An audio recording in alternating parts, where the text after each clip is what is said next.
Oh, no, number 3. You in on number 3 taking the charge there? I am out on number 3 trying to do anything that resembles defense on that because he tried to play defense and he got lightly slapped in the face by that dude. Look at that replay. He gets slapped while getting also nutmegged somehow. Look, man, he think he impressing his coach with this. He think they going to get into the film session, they going to watch it, and the coach is going to be like, that's the kind of player that we need on the team. And everybody else is going to look around and say, then you need some new players. That ain't us. Taking charges is for suckers. I don't care what nobody say. And meanwhile, number 3 is going to look at that face in his nightmares for just about the rest of his life.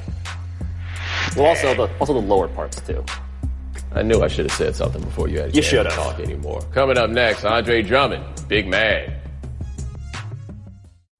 When you're looking for the perfect way to surprise the most important people in your life, the only place to go is 1-800-Flowers.com. Just think how special you'll make them feel with a fresh and vibrant bouquet of roses. 1-800-Flowers is perfect for any occasion. Anniversaries, birthdays, or Valentine's. Right now, 1-800-Flowers has amazing deals on beautiful Valentine's bouquets and arrangements starting at just $29.99. Whether it's roses, lilies, or daisies, all blooms from 1-800-Flowers are picked at their peak and shipped overnight to ensure freshness. Gorgeous Valentine's bouquet starting at $29.99 is an amazing deal, but it won't last long. Valentine's Day is almost here. So pick your delivery date and 1-800-Flowers will handle the rest. When it comes to impressing her on Valentine's Day, trust in the Rose Authority, 1-800-Flowers.com. To order bouquets and arrangements starting at $29.99, go to 1-800-Flowers.com. Click the radio icon and enter code ESPN.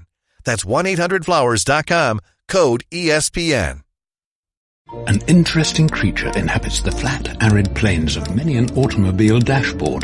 The bobblehead. It's most agreeable and will nod along to anything, despite having no brain function. But when the bobblehead hears how Geico not only saves people money, but also gives them access to licensed agents 24/7 online and over the phone, he'll nod even more vigorously because he knows you should switch. Because yes, switching to Geico is a no-brainer. Easy, bobblehead, easy. You're going to get whiplash. All right, Brennan Rigsby. He's got the ball right here. Wait for it. Whoa! Didn't see that coming, did you?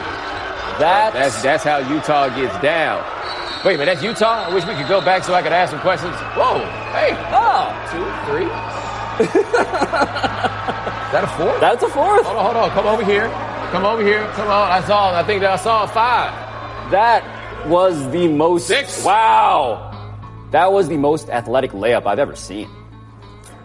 Quote, "It is one thing I learned about the NBA. There's no friends or loyalty." Tweet Andre Drummond after he was traded to the Cavs for John Henson, Brandon Knight, and a second-round draft pick in 2023. Pablo, is the Drummond trade a sign that the NBA is phasing out big men? It's a sign that they are phasing out Andre Drummond. Big men are still around. They just do different things. They shoot threes like Brook Lopez, or they're super mobile or really, really good at defense like Rudy Gobert. Andre Drummond, unfortunately, is not as good as those guys, and he makes a ton of money, $28.5 million in that opt-in, so the Pistons decided to phase him out. Yeah, I don't think that he's too talented to be phased out. And there's still a value for size in the game, but there is now a demand that size do a little bit more. But I feel like we're talking about him in a way that I don't necessarily think is in line. Like, it's not as though this is some unathletic cat that can't do anything at all outside of being close to the basket. You know, there's definitely a place for him. And I think he's still going to get a boatload of money in free agency, if for no other reason than who else is supposed to get money in free agency this season? He has been leading the league in rebounding. That's the empathy I have for Andre Drummond. It's just that when you look at the fit and at what price, he just doesn't make as much sense as he would have like 15 years ago. That's the unfortunate reality of a guy with all of those skills and, unfortunately, that kind of a ceiling. But there's still a value in general for rim protection, right? Like things that big guys do well. The league still has a value for those things, right? He'll be somewhere. I just don't know where right now. It is a fair question. Said A.J. Hinch to MLB Network when asked whether the Astros' 2017 World Series title has been tainted by the sign-stealing scandal that cost him his job. So, Bomain, how do you think history will remember the Astros' 2017 experience? Like they was cheating.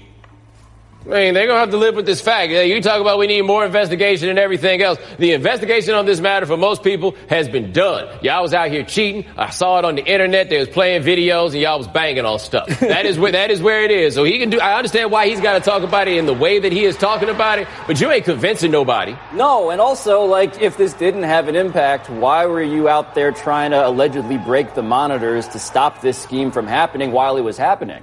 Both things can't be true. The only sort of solace for the Astros is if, in the future, we find out that all of these teams were doing it. The Red Sox allegedly did it. The Yankees allegedly. If everybody is found to have done a thing that gets a concrete advantage, then maybe that concrete advantage seems smaller. What's the threshold for everybody, right? Because you just named like 2. I've heard people say something about like 8. What's half the dozen to 8. Yeah. I'm about to say, so what's the threshold? Because does that count as everybody? Because it doesn't really. In the end, they're the ones who got caught cheating and won the whole damn thing. If you get caught cheating and you weren't knee deep in it, then nobody's really caring about this, right? But if you were the ones that won, then yeah, you're going to take more of the brunt. Number 17, because the NFL Players Association will soon vote on a 17-game season as part of a new CBA, and today Chiefs defensive end Frank Clark had this to say on Get Up about playing 17 games. How would you feel about the NFL regular season adding 1 game to get to 17? Man, it's a lot. One more paycheck we get, well, it's a lot. I feel like it'd be a lot on guys' bodies. If there is more money on the table and they ask you for your vote, would you vote for it? Oh, yeah. You would? Pablo, you agree with Clark's rationale for 117 games? If he feels that way, I get it. Money and more of it is great. But this is the conflict, Bo. When it comes to whether the union's willing to actually stand up and say, we're going to sit out games because we don't want 17, they're going to have to sacrifice money, and not just the potential money, but real-life dollars they're already owed. Well, this is tricky because apparently this would be worth $5 billion over the life of the deal for the players. But there are still, as I understand it, a lot of players that are not budging on this, that money that they're talking about is not worth it. They do not want to play this 17th game. So it will be very interesting to see how this is ultimately resolved and what you would have to do to satisfy the union to get them to go for this. But I am not sure that we will ever reach a point where the rank and file is willing to play a 17th game at the prices that the league is willing to pay. And meanwhile, if you are Jerry Jones, for instance, the alleged mastermind behind getting this 17th game, you are watching this clip of Frank Clark and you are laughing to yourself. If you're the NFL union, players union, this is the guy you got to go talk to immediately. Dozens. That was the number of people on hand to welcome D'Angelo Russell to Minnesota. Let's watch. Spoke it into existence for years. The world gave us energy back.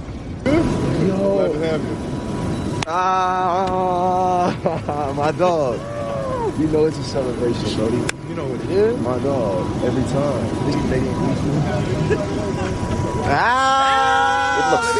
We can't do this in the car. Car's still running, right? Car's still warm.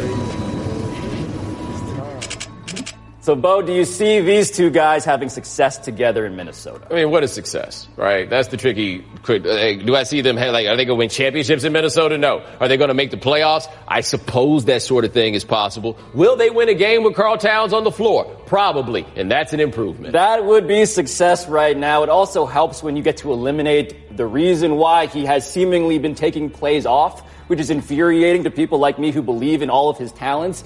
Guess what, Karl? Now you have your best friend, and now you have no more excuses as to why you're underperforming. Do you realize that you're talking about him like he's soft? Do you realize you changed your whole tone? Whole thing. You realize you just called that man soft. No. I said he had the behavior of someone who is soft. Very different. I'm not reading his character. I'm saying stop doing the things that would make other people call you soft. Then why did you talk to him? Then why do you say, you've got your best friend, all this stuff, because you think the man is soft? But also because having friends is fun. You spend too much time talking to people who ain't as smart as you, man. Highly questionable. Coming up next.